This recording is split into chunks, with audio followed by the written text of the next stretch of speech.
मैं ले आती हूँ ना भाई, आप चलकर बैठे हैं। तुम्हें लानी होती ना तो तुम 2 घंटे पहले लेकर आती। कब से सिकंदर भाई बैठे वेट कर रहे हैं? इधर लाओ। मैं आ रही हूँ ना लेकर। इधर लाओ।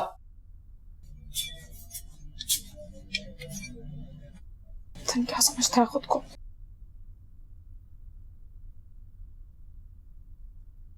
ये आपने क्या कहा अंकल?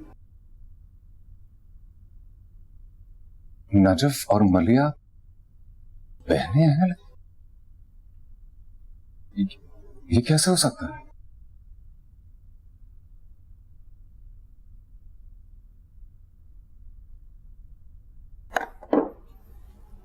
मेरे बस में होता ना सिकंदर भाई तो मैं उसे यहां से कभी जाने नहीं देता, लेकिन वो भी एक नंबर की जिद्दी लड़की। करती तो वही है जो खुद सोचती है। कुफा की सऊदीया में डेथ हो गई और सौतेली माँ ने घर पर कब्जा कर उसे निकाल दिया। खुद को अकेला फील करने लगी। उस पर मैंने ख्याल किया तो उसे लगा कि शायद मैं उस पर तरस खा रहा, लेकिन मैं नजफ से मोहब्बत करता हूं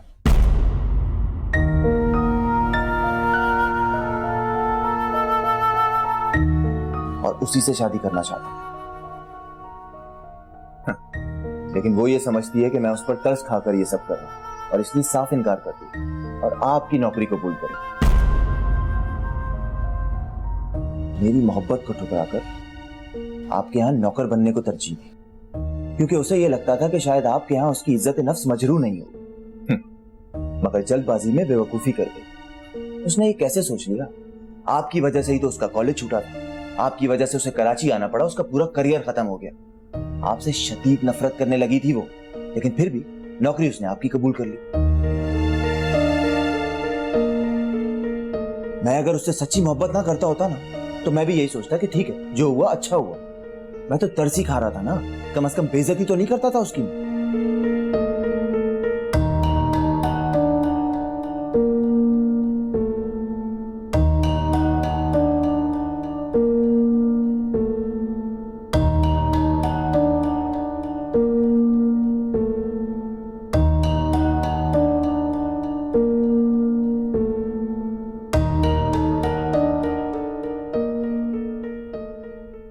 आप मुझे बुला रही थी?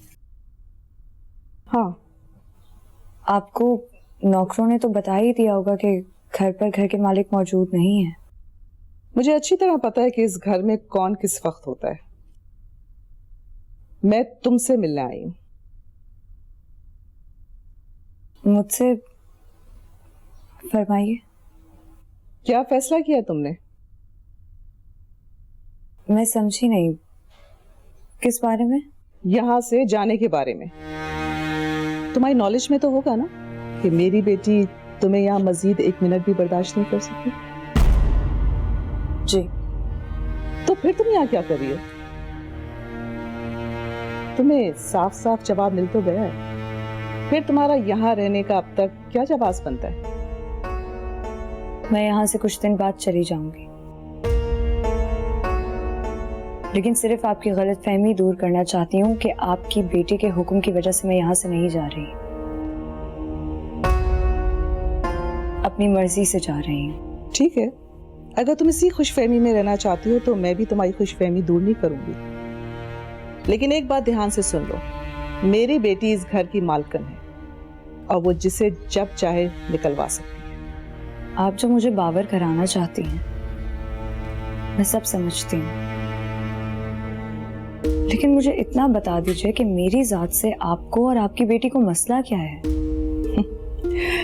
मेरा और मेरी बेटी का ये स्टैंडर्ड नहीं कि तुम जैसी लड़की से हमें कोई मसला हो सके। मैं तुम्हें इस सो कॉल्ड रिश्तेदारी का फायदा नहीं उठाने देना चाहती, क्योंकि मैं जानती हूँ तुम जैसी लड़कियां किस तरह घरों पे कब्जा करती हैं, किस तरह मालिकों को ब्लैकमेल करती हैं, और जब चालाकियों से काम नहीं बनता तो किस तरह अपनी मासूम सूरत और अदाओं से काम निकालती हैं। मैं चाहूंगी कि आप अपने लफ्जों पर गौर करें। मैं अगर आपका एहतराम कर रही हूँ तो इसे मेरी कमजोरी ना समझें। तो क्या करोगी? अपनी असलियत पे आओगी ना? मैं जानती हूँ आखिरी हर बार तुम जैसी लड़कियां यही इस्तेमाल करती हैं। एनीवेज, तुम्हें जितनी जल्दी हो सके यहाँ से दफा हो जाओ, गुम कर लो अपनी सूरत यहाँ से। और अगर कोई और जगह ना मिले ना तो दारुल अमान चली जाओ। आपके गुस्से की शिद्दत से ये साफ जाहिर होता है कि मैं आपके लिए किसी बहुत बड़े खतरे का बाइस हूं। आप फिक्र न कीजिए मिसेस समीना हमदानी, जब आपने मेरे अब्बा को इनकार किया था तब मेरे दिमाग में भी दारुल अमान का ही ख्याल आया था, क्योंकि मेरे ख्याल में कराची में हमारे रिश्तेदार नहीं थे। राशिद मामू के बारे में मैं भूल ही गई थी, और इकबाल। क्या मतलब है तुम्हारा? कौन सा इनकार? मैं तो तुम्हारे अब्बा को भी नहीं जानती।